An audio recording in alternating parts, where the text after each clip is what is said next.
ರೈತ ಬಾಂಧವರಿಗೆ ಪ್ರಗತಿ ಚಾನಲ್ಗೆ ಎಲ್ಲರಿಗೂ ಆತ್ಮೀಯವಾದಂಥ ಸ್ವಾಗತ. ರೈತರೇ, ಇಂದಿನ ಹತ್ತಿಯ ಮಾರುಕಟ್ಟೆಯ ಬೆಲೆಯನ್ನು ನೋಡಿಕೊಂಡು ಬರೋಣ. ಇನ್ನು ಯಾರು ಹೊಸದಾಗಿ ಚಾನಲ್ ನೋಡ್ತಾ ಇದ್ದರೆ ಸಬ್ಸ್ಕ್ರೈಬ್ ಆಗಿ. ಇಂದು ಹತ್ತಿಯ ಮಾರುಕಟ್ಟೆಯ ಬೆಲೆಯನ್ನು ನೋಡೋಣ ಬನ್ನಿ. ವಿಜಯಪುರ ಮಾರುಕಟ್ಟೆಯಲ್ಲಿ ಒಂದು ಕ್ವಿಂಟಲ್ ಹತ್ತಿಗೆ 6,000 ರೂಪಾಯಿದಿಂದ 8,000 ರೂಪಾಯಿ, 6,000ದಿಂದ 8,000 ರೂಪಾಯಿವರೆಗೆ ಒಂದು ಕ್ವಿಂಟಲ್ ಹತ್ತಿ ರೇಟು ವಿಜಯಪುರ ಮಾರ್ಕೆಟ್ನಲ್ಲಿ ಇದೆ.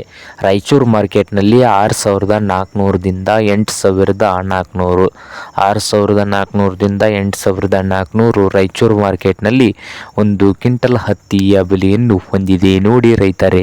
ಹಾಗೆ ಇನ್ನೊಂದು ಮಾರುಕಟ್ಟೆ ಆದಂಥ ಅದೋನಿಯಲ್ಲಿ ಬಂದು 5,200ದಿಂದ 8,500, 5,200ದಿಂದ ಹಿಡ್ಕೊಂಡು 8,500 ರೂಪಾಯಿವರೆಗೆ ಅದೋನಿ ಮಾರುಕಟ್ಟೆಯಲ್ಲಿ ಒಂದು ಕ್ವಿಂಟಲ್ ಹತ್ತಿಯ ಬೆಲೆಯನ್ನು ಹೊಂದಿದೆ.